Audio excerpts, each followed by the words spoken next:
Hey, what's up to the point, listeners? Before we get into the 427th episode that we've done with Ken Goodrich, which, by the way, is fantastic yet again, I just want to tell you about the new To The Point Home Services podcast newsletter that you can subscribe to.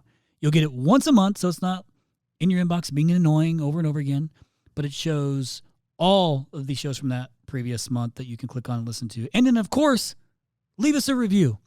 Please don't forget to leave us a review. Review, in case you didn't know.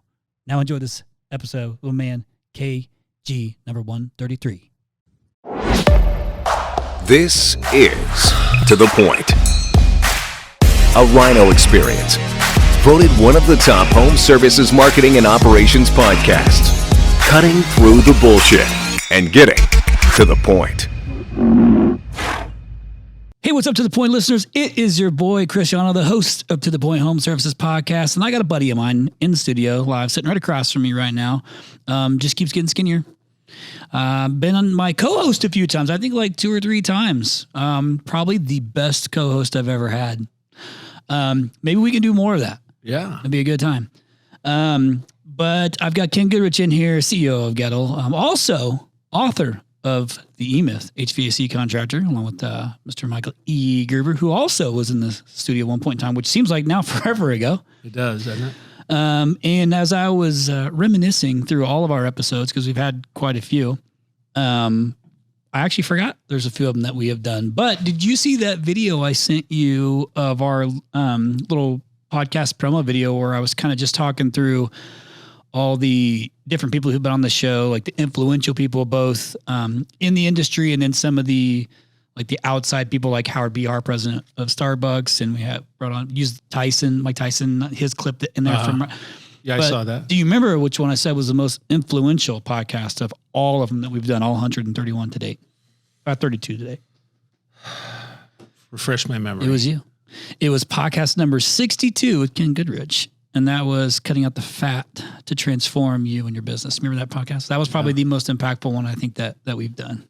So, wow, that's cool. Of the 12, do we figure out 12 we've done, right? Total? Okay, so 12 total Ken Goodrich podcasts. But you know, another cool thing was I thought for your sake too was when you and I co-hosted at ACA our guest was Brian Sloan from TR Miller out of Chicago.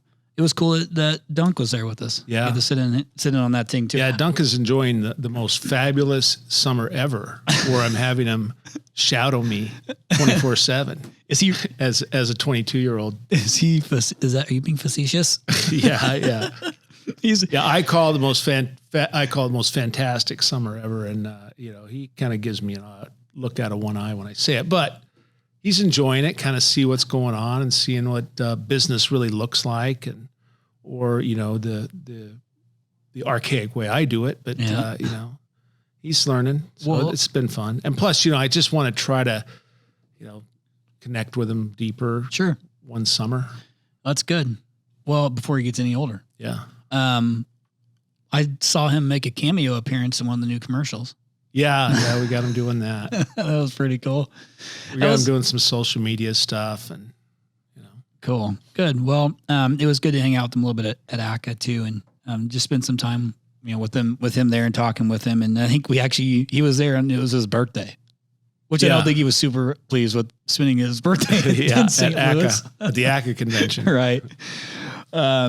So just a couple, to our listeners. I mean, Ken has been on a lot of time. Again, thanks for coming back in again, Ken. And I always look forward to, we always have a good time on the podcast. And you've done so many, with us, and it's because I enjoy it. It's good content, and it always has massive, downloads, which it tells us, continually over and over again that there's lots of value in it. So constantly bringing value, which you've done to the industry for years.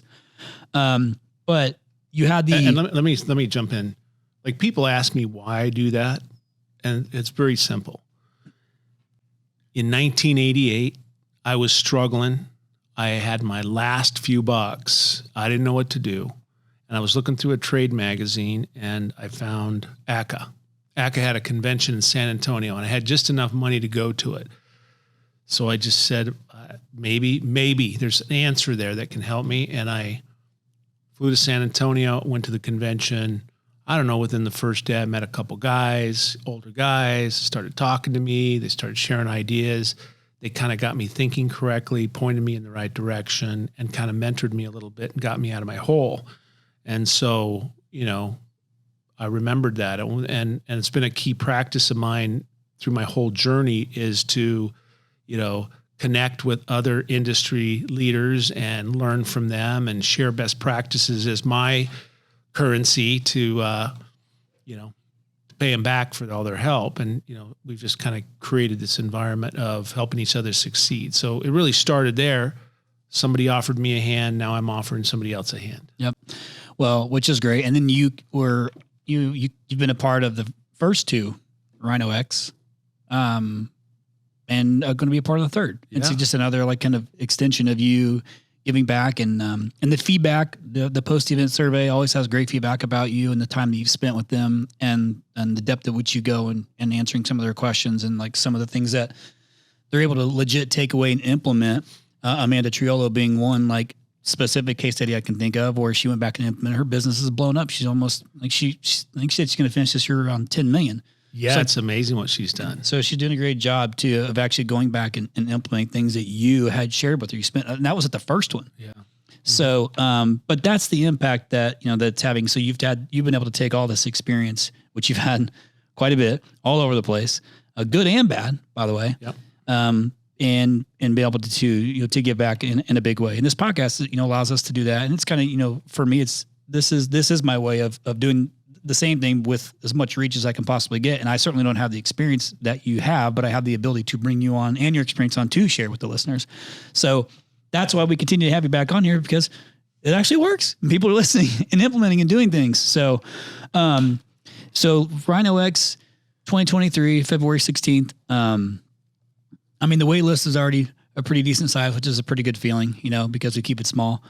But it is nice. That's the only reason I speak, so I can get invited to come.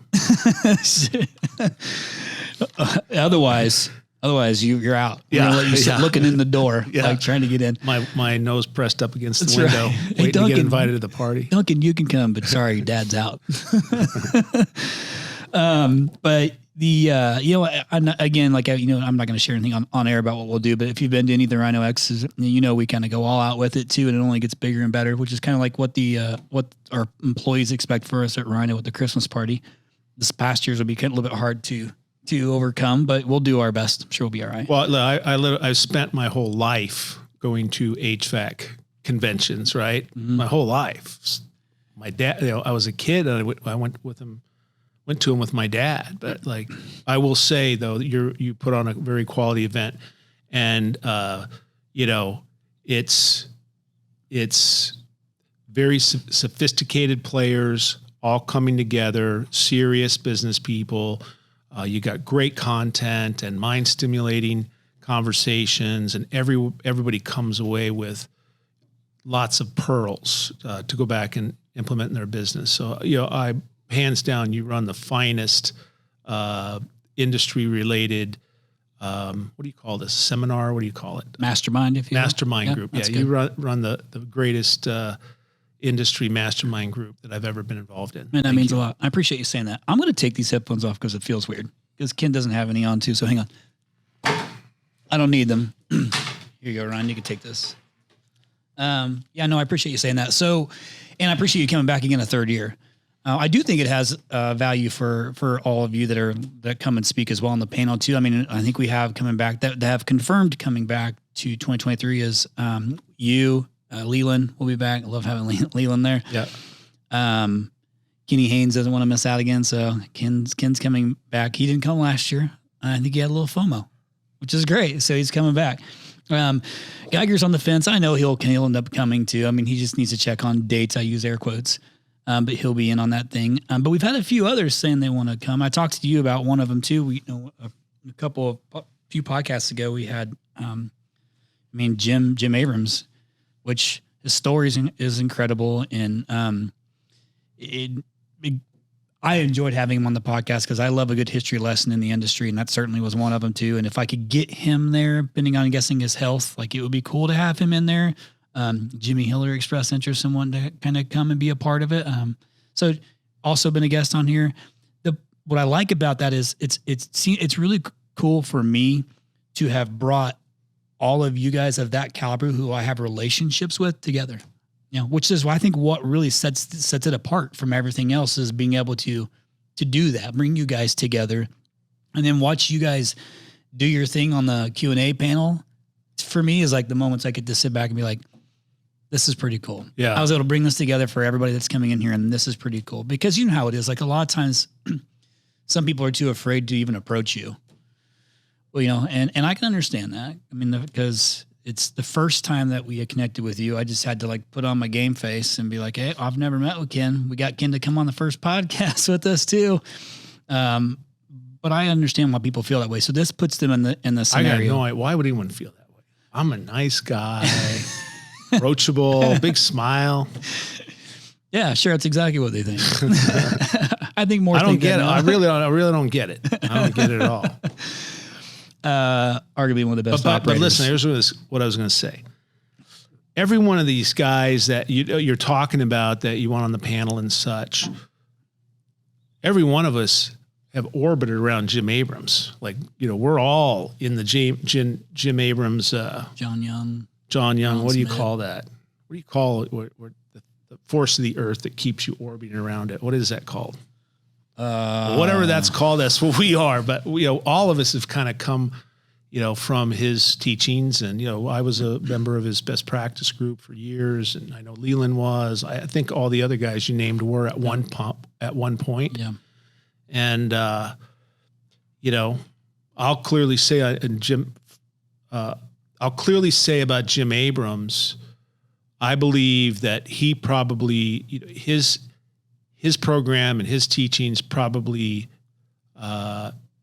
elevated my success most rapidly of any other things I've ever done.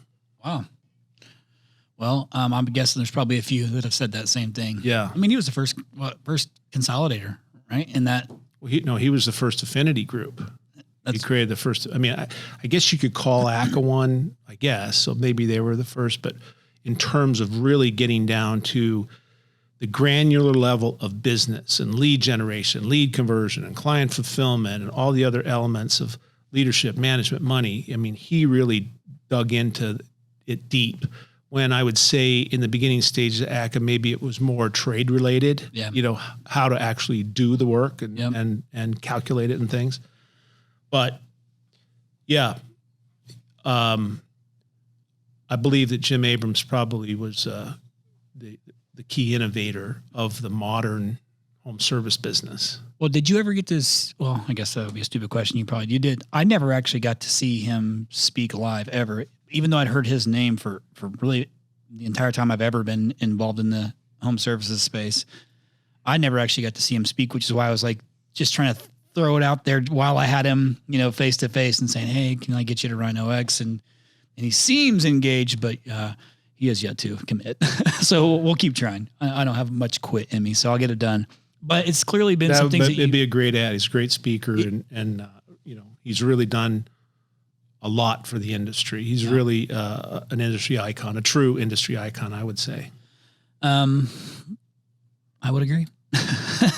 Well, but as are you. So it's just been kind of like, it's just neat for me to have relationships with, you and I have a good friendship and I'm grateful for that too. And not that I have that deep of friendship with some of the others, but I have relationships with them, that come and speak, and some business relationships as well. So to me, it's just cool to bring it all together.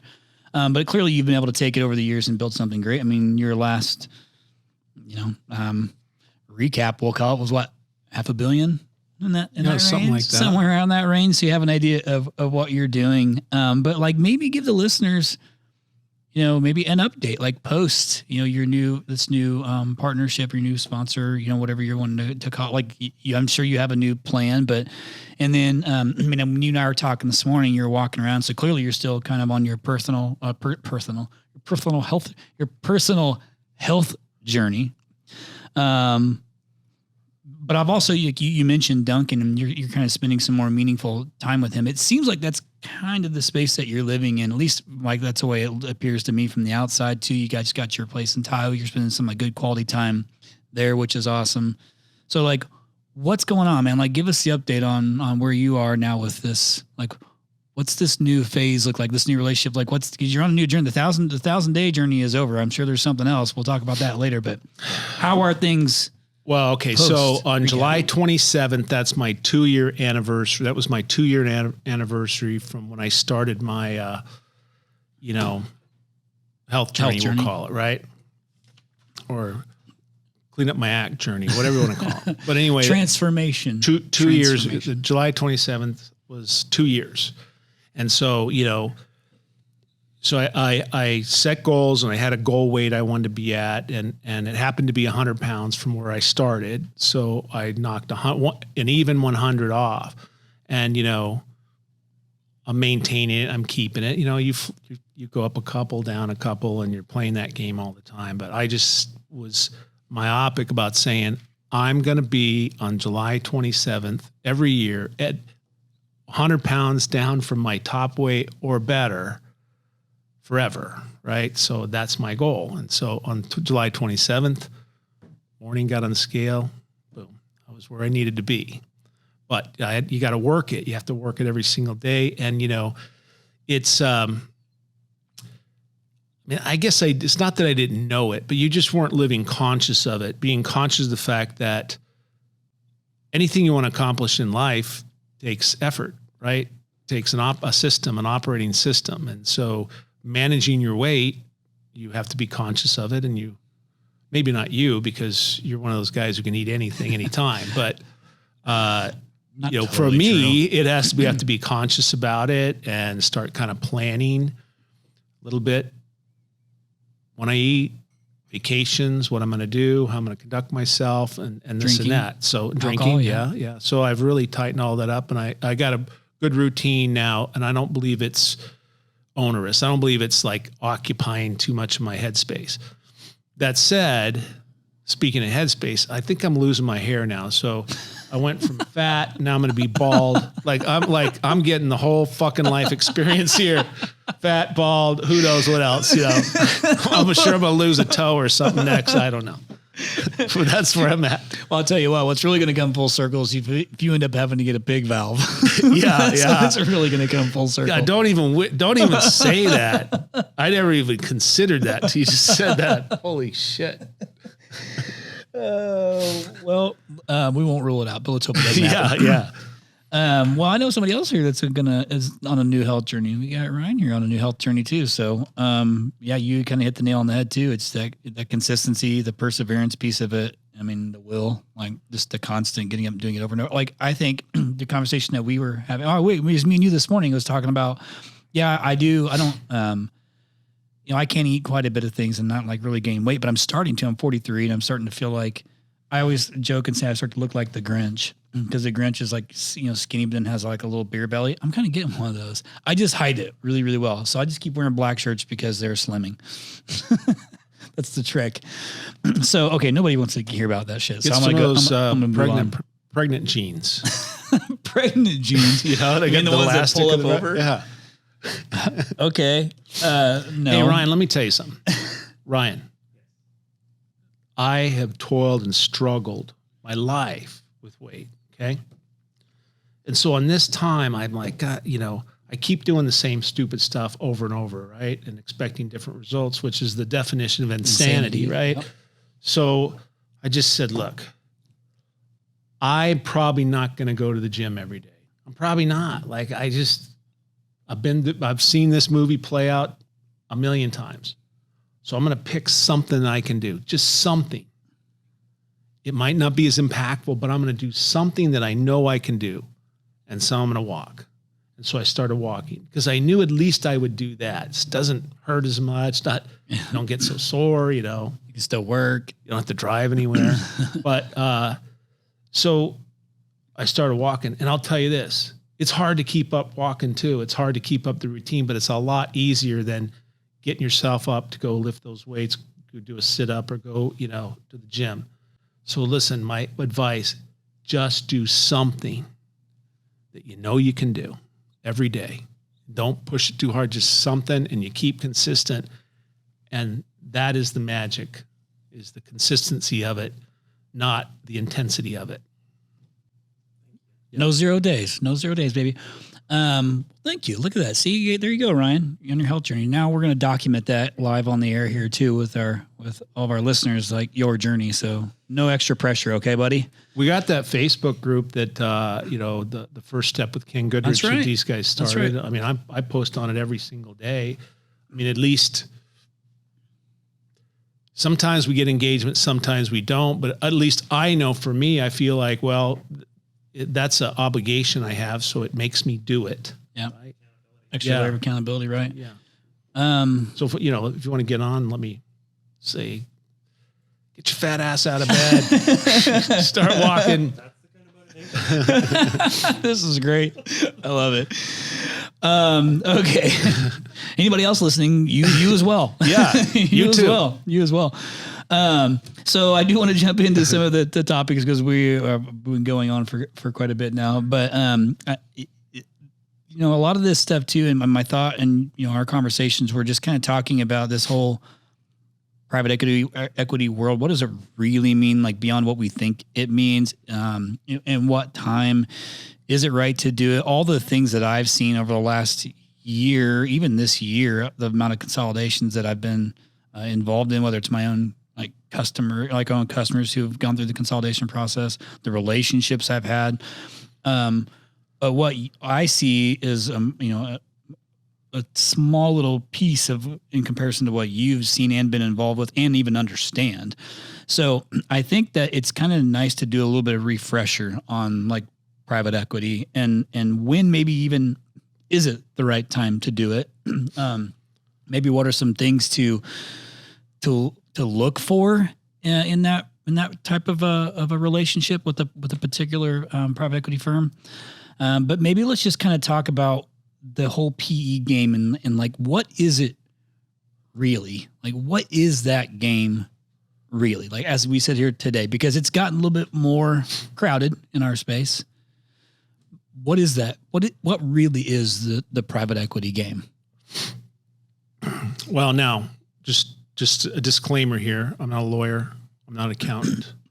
I'm a buck crack HVAC guy who's been around and seen a lot of things. And I got some new experiences that most of my fellow buck cracks don't have, right? Because I just had put myself in these other situations. So I'll tell you my experience. But, if you want to rely on it to sell the family business, you probably ought to go talk to the professionals too. Sure. I just want to put that disclaimer out.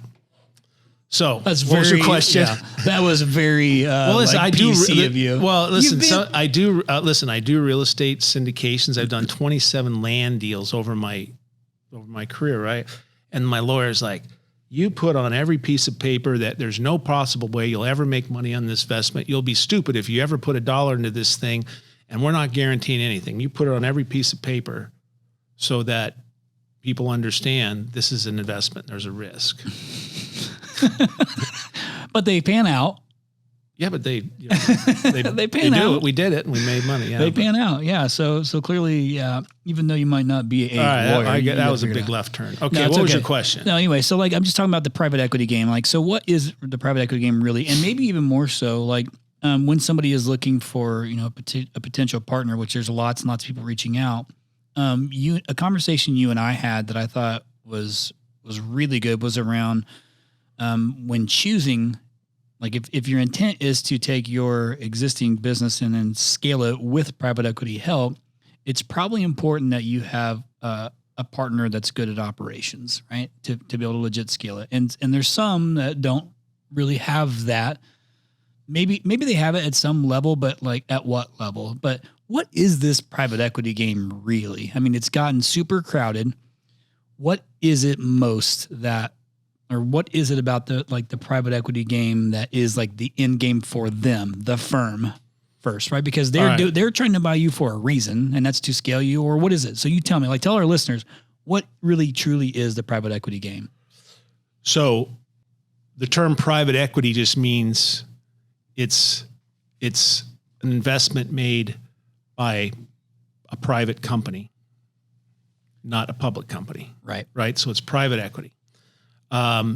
And it has some similar characteristics as the stock market, as you're buying and selling businesses, right? And the valuation of the business in its entirety. You're not just focused on the profits of the business.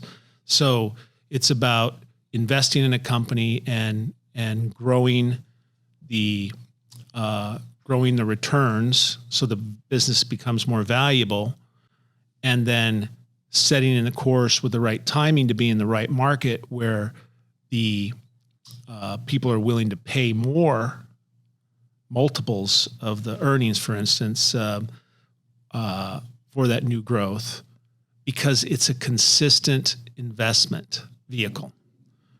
So if you talk about, you can trade in equities, or you can trade in stocks. And that has certain characteristics and returns and this and that and risks. What has gone on over the years, and private equity really has not been around that long. It's probably maybe 40 years or so. But what they found out is that investing in these private businesses, where somebody has figured out a niche and a model and put together a management team, and they're able to invest in the company with new capital for growth, with some intellectual capital to add to the management team to help lead it in a new direction, with acquisitions to grow it and add other services on it to make the whole enterprise much more valuable. And then they sell the enterprise for a profit. Mm-hmm. Now, we can get even deeper and say most private equity funds get their money from pension funds, retirement funds. Texas Teachers Fund is a big one for the group I'm in, right? So they invest in a fund, and those guys buy businesses. They get them they grow the businesses, they sell the businesses, and most PE groups take about 20% off the profit of selling it. 80% goes back to the fund to build the returns for the retirement fund to continue to have enough money to keeping up with inflation, keep going, so that they can pay their retirees. Got it. And so there's been, thanks for that. There's been, concerns that happen with that I think I probably hear the most is what's being presented to me from the potential private equity partners typically what's actually happening post transaction.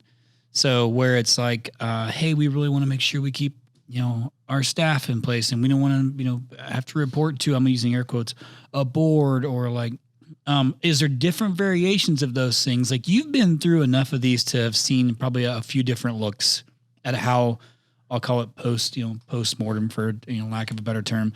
But is it most of the time these days as advertised, hey, we're going to come in and because the pool is big and you've narrowed it down to 5 real players that you could potentially see a partnership with, and they're all saying they want to do X for you, and here's the multiple, and like, hey, now that we're into it, is it really what they say it's going to be? Is it a sales pitch? Does it depend upon the actual private equity partner and who you choose? You see what I'm saying? Like, I'm trying to alleviate some of the fear that some of the listeners might have in moving forward with this, that are wanting to move forward with it. Is there something? I guess what I'm trying to say at the end of the day is it more of a sales pitch than anything? Should there be concern that maybe it's smoke and mirrors? I think you need to look. Yes, you should always be concerned. I think that you should, you need to understand with what do you want out of the deal. A couple of times I've sold businesses because I just didn't know what to do. I'd hit a wall. I didn't know where to go. I didn't have enough money to grow. It was hard. Business is hard. You get stressed out. It was a big fight. It's a giant grind for a long period of time. Yep. So a couple of times I sold just to get out of that grind. And my plans were not that static, what I was going to do after. But what I found myself into once I got myself relieved from the pain, we'll call it. So I monetized my assets. So I got the cash, relieved myself from the pain. These deals, they want to keep you in the deal some way to give you another hunt. So you'll stick around and protect their asset. Right. Yep. So, I just got interested in those hunts, and I got revitalized, and I started to learn new things, and it got me back in the game and back going again. Is that part of where the intellectual capital piece really comes into play? Because now you're also learning more things from some of those partnerships to help, one, make you smarter, but also help make you better. It is. For me, that's been invigorating, to go through these different experiences I had. I mean, the first time I sold was back in 97. I sold to ARS, and I was a senior. I was a senior in high school. ARS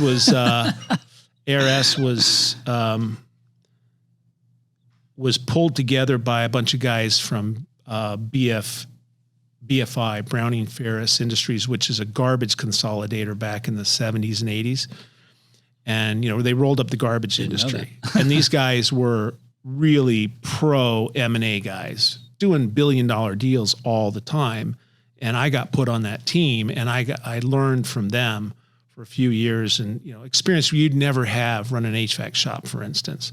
So I was invigorated by that, and it got me going. The whole point I was bringing up that I hit the wall is, I know there's got to be guys listening to me that feel like they're hitting the wall to get up every morning and go through this fight that you're going through and don't have it all pulled together is difficult. You're like, maybe I should just sell it and get out from under it, and maybe it's not for me, and you have all these conversations.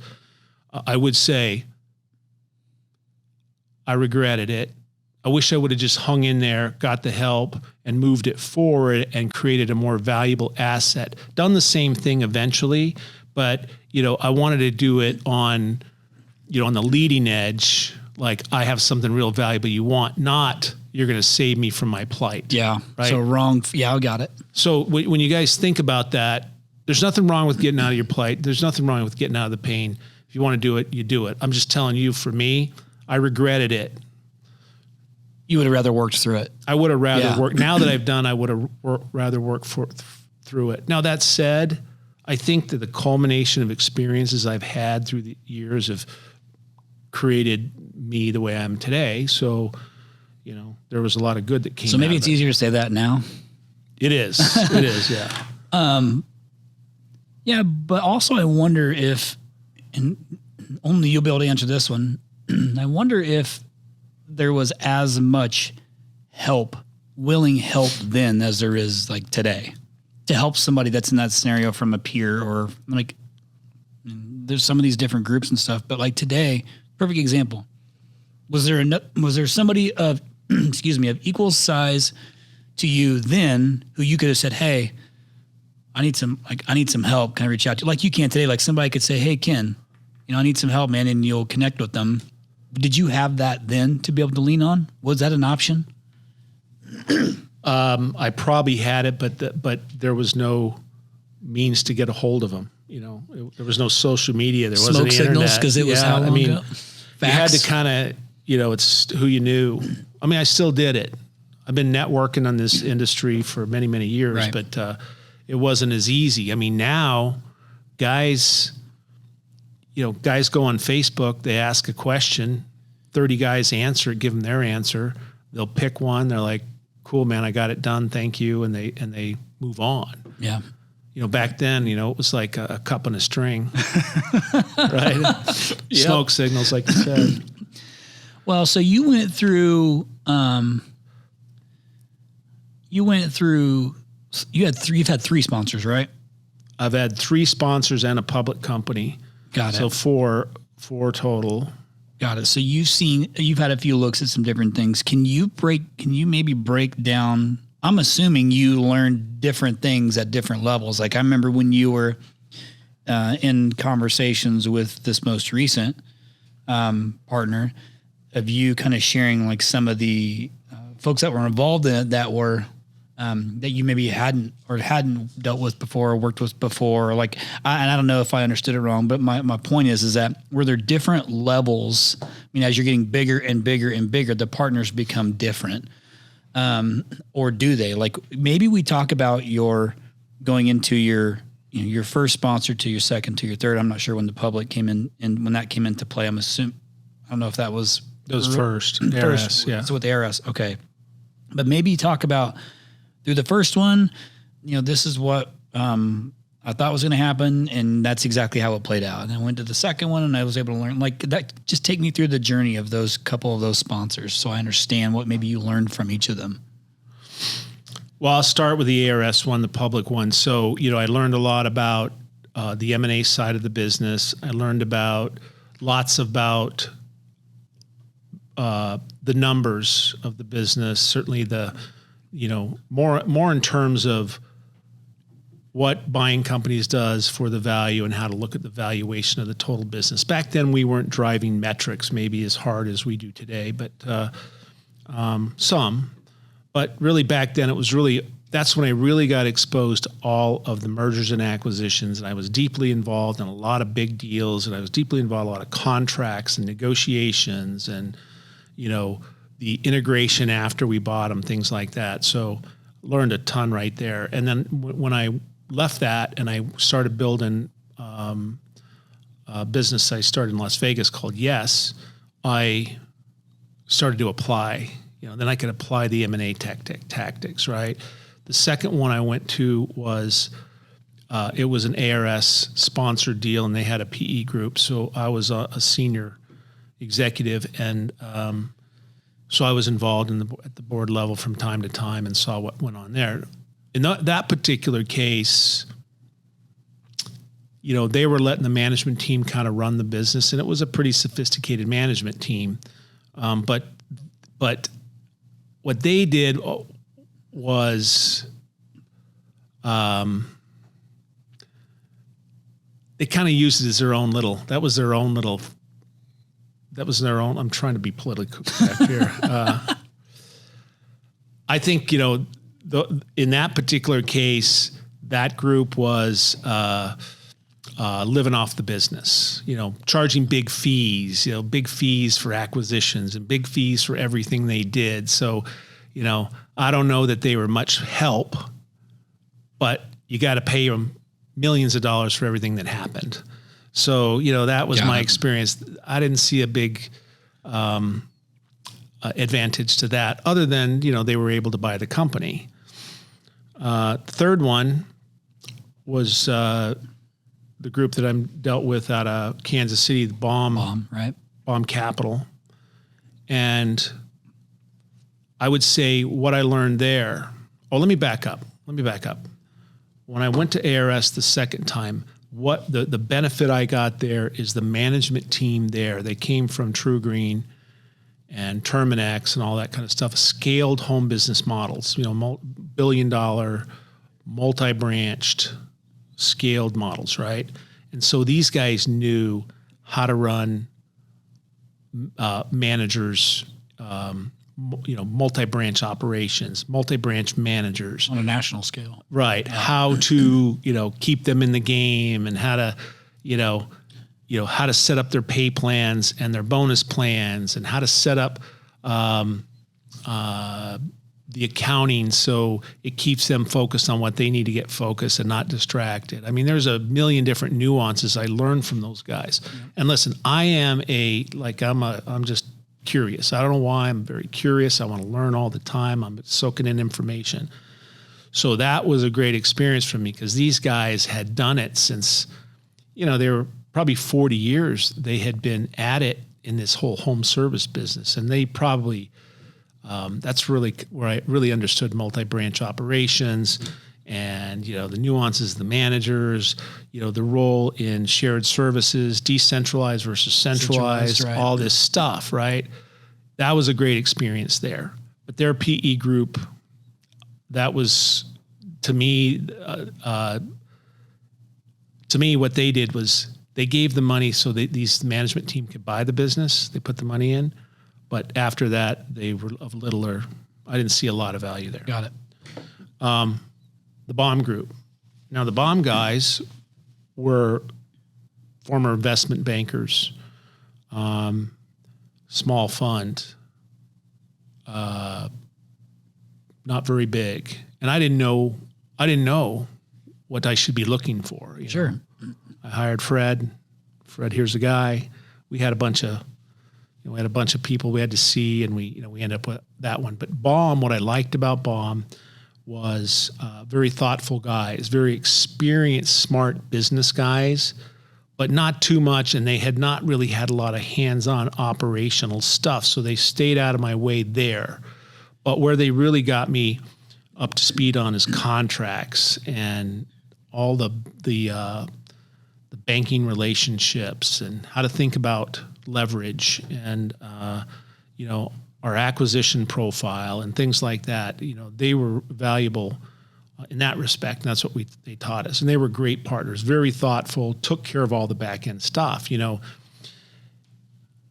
way I see it now, if you want to continue in the game where you start building your businesses, it is a real shot in the arm to get a capital partner on your side so you can grow and you de-risk yourself. So you're de-risking yourself that your whole personal world is not tied to the business in some way, right? That one misstep could have your house foreclosed on or something like that, right? So you've de-risked your family, you put some nest egg away so they're safe and everything's good. Now you can go play your game unbridled, right? Right. Now you have a bigger field to run in, you can go get it. It's far less risk, yep. I mean, it's a little more comforting to go into the scenario like that. Right. And you got a little bit, some chips off the table and kind of a little bit of security. So that's what the Bomb guys allowed me to do. I mean, they really allowed me to run, and I felt supported and backed, but they didn't bother me too much. And I would say I wasn't looking for them. Don't get me wrong, I could bounce concepts off of them and just a great sounding board, and we put stuff together. They're business people, don't get me wrong, but they hadn't been deep rooted into PPC, lead gen. We know how to make these levers move. They didn't know that, right? But that's what I picked up from them, and we had an incredible outcome. But also, I think it seems like too. Well, a couple things. One, Baum was the one that supported your 1,000-day plan too. It was a part of that whole ride with you. Yep. But it seems like the perfect marriage came in because of your personal operational strength. If that's one thing where they had some of this other business like support type stuff, acquisitions, like helping with the deals, whatever that stuff is, you're able to bring in that operational excellence, which is what made that thing, I think, so incredibly successful, because that is something that you are passionate about. I mean, you had the 7 centers of management and attention piece, like that you've kind of a foundation that you've built things off of, like that is kind of your wheelhouse. So it seems like it was a really good marriage between the two of you guys. It was good. And I'll tell you this, just full transparency, a big driver of me selling to Baum at that time was I had a wall. I mean, I physically, it was when I was in my worst. I was physically drained, wasn't living right, and so the opportunity was there. It was a big number. I'm like, maybe it's time to kind of get safe and work on myself. And that was one of the reasons why I did it. Now, again, looking back on it, I guess with timing, I may have been able to do better had I waited from that transaction and grew a little more, but I'm pretty happy with the outcome. Yeah, I was going to say, like, it seems silly to hear, not silly, it's probably not the right word. It just seems weird to hear you say, like, knowing where you're at, like, today.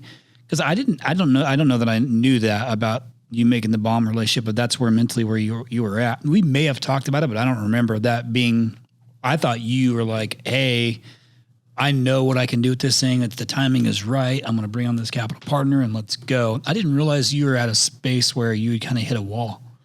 Well, I bought Gettle for the distinct purpose of growing it and getting a private equity sponsor and continue to grow it and ghettoize the nation. Super intentional. Day one. Yeah.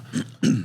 I just got in a bad spot where I just felt like I should. And the reason why I want to tell you this, because I'm the guy looking at everybody's other contractors in the eye every time we talk to them about maybe partnering up. And I know what's going on in their head because I was there. Yeah. And so, so I'm just telling you that it's not always because it's a big windfall and you're going to get, you're going to get rich.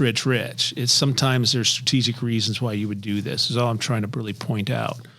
So then from bomb, you go into this next one. So now you go into the next one. So now we're in the major leagues, right? Maybe I'm not going to call it the major leagues. I think that the industry itself might be in Division I college right now. There's a group of us that are playing a Division I college game. We're not all pro yet because it's not all pulled together. Diverse brands. We're not all branded up. It's not all tight. The brand isn't driving the customer engagement. The brand isn't really driving the sales more than just the constant advertising, right? So I don't think we're in the pros yet. We're not Discount Tires or something like that, but we're in the Division I college game. For the industry, I think I would say you're in the pros. Like this, like you bring up Discount Tires, so it makes me think of if I'm comparing it to something like that of that national like brand, or actually more than that. Potentially I could see D1 like being like the story here. But I think in the industry, our industry, the HVAC, plumbing, electrical space, I do believe it is the pros. Maybe you're trying to get to the All-Star, like to get the All-Star game or the World Series of it. But I do think it's weird for me to sit here and listen to you say it's D1 when it seems so much more than that. Well, I'll tell you this. The game that we play today, it's gotten escalated every move I've made, but the game we play today is bigger, smarter, and faster than I've ever been involved in. So you're learning. I'm learning. I'm challenged. My management team's learning and challenged. We're exhilarated by it. But I kind of knew this was coming, so I'd been pulling people with diverse experience for years, people that came from big corporate backgrounds, managed large projects, fighter pilots, fighter pilots, all kinds of stuff to put in my management team. So I have I have a management team with some runway, runway to grow, and they're stepping up. But this group came in, man. We closed the deal December 10th, which running a process on that size company, running the sale process and a due diligence on these business is hard. Yeah, it's hard for anybody. You run it on this size of transaction, this size of business, it is absolutely grueling. I mean, it beat me up 6 months. That's what I was going to ask. So diligence was 6 months? Well, between the road shows, the interviews, the dinners, the meetings, it was 6 straight months, every single day. We practiced for 2 months, the presentation, 2 months, on the weekends, everything. So anyway, we're pretty beat up. And then we go into, we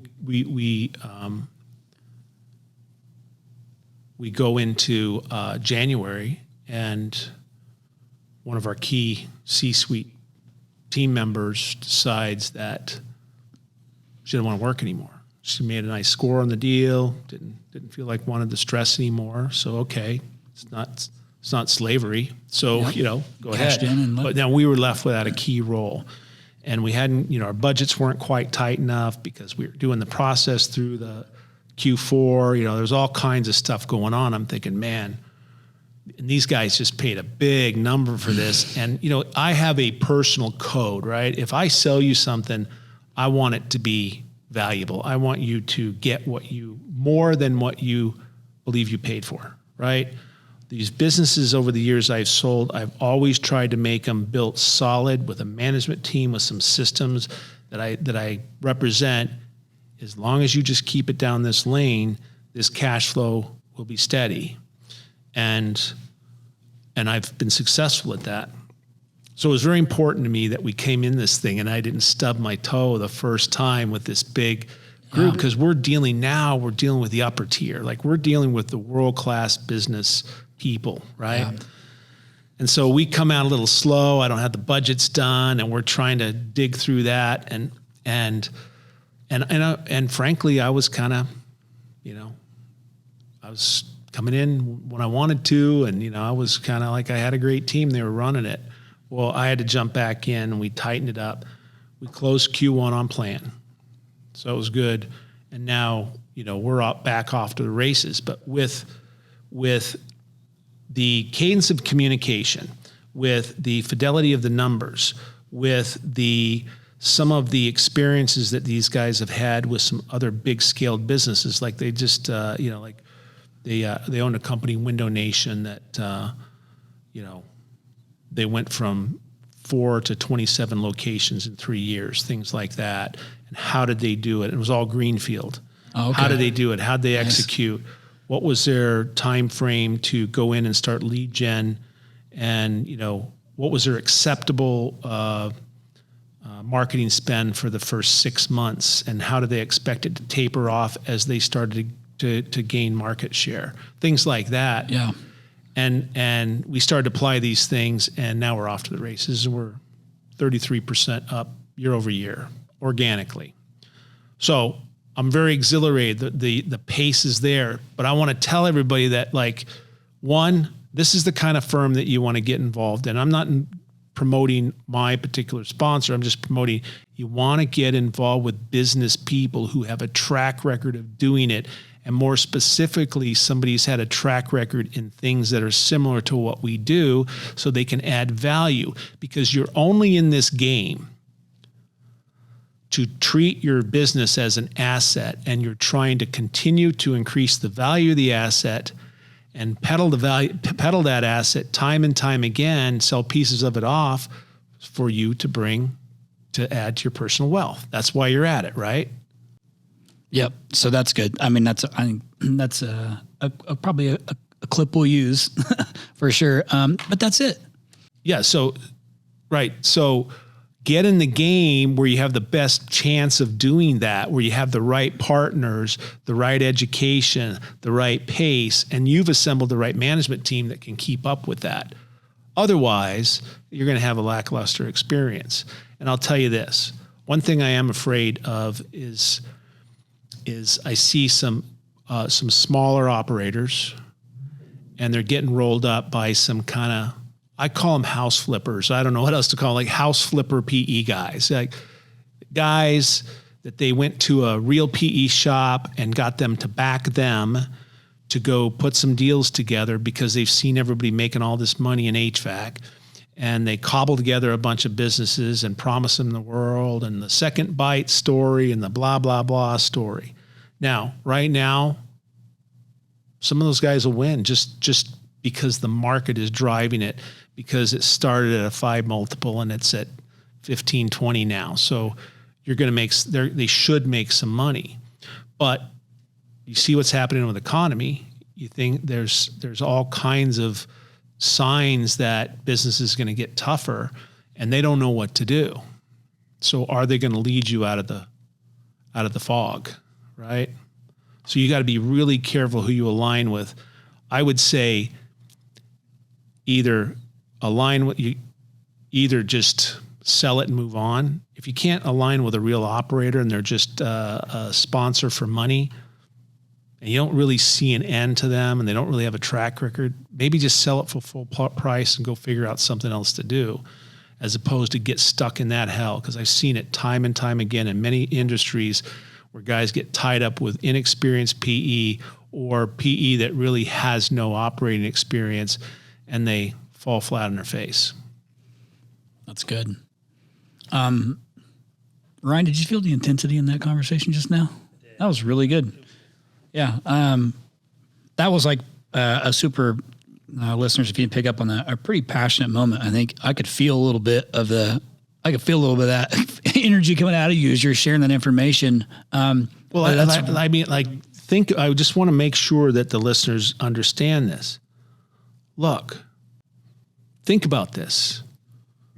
I'm gonna give my business or sell my business to this guy, this company, this PE group, and for the promise of driving the growth up, having them help me make it easier for me, less taxing on me, on my time, my family, less risky, and then we're going to drive it up and make the second transaction bigger than the first. That's what they always promise, right? Mm-hmm. Well, then make sure you're aligning with somebody who has a track record of doing it. And I'm not talking about they sold one business one time for $7 million. A real track record on how they execute, how they understand about talent. That's another big thing is both with Baum and my new group, they really understand how to find real talent and how to get real talent in your businesses. I mean, I've been putting in guys this last 7 years into my company that I never dreamt would even want to be involved in HVAC and plumbing, but really high caliber people who come in with management skills, come in with leadership skills, come in with logistics skills. I mean, they come in with it. They're plug and play. And that's when you can get to that point, that's a great day. Business gets a lot easier and much more fun. Scooch. Now you got to wait until next week for episode 134, part 2 with my man, Ken Goodrich. Sorry. Till next time. We'll see you. Listeners, thank you so much again for listening to this podcast week after week. We are extremely grateful. Again, the whole purpose of this podcast is to give back to the home services industry that we love so much, whether you're a rhino or not. We really appreciate all the subscribers. And if you haven't subscribed yet, please go in and subscribe and you'll get all the episodes sent to you automatically weekly. Also, we have really enjoyed your feedback. It's so meaningful for us when we get to read the nice comments that you guys put. So keep doing that. And if you don't know how to do it, here's what you got to do. You search for To The Point Home Services on Apple Podcasts. You click on our profile, scroll all the way down to the bottom and hit write a review. And be honest and share your story and how the podcast has impacted you and your business. Thanks again from the bottom of our hearts at To The Point Home Services Podcast. We appreciate you.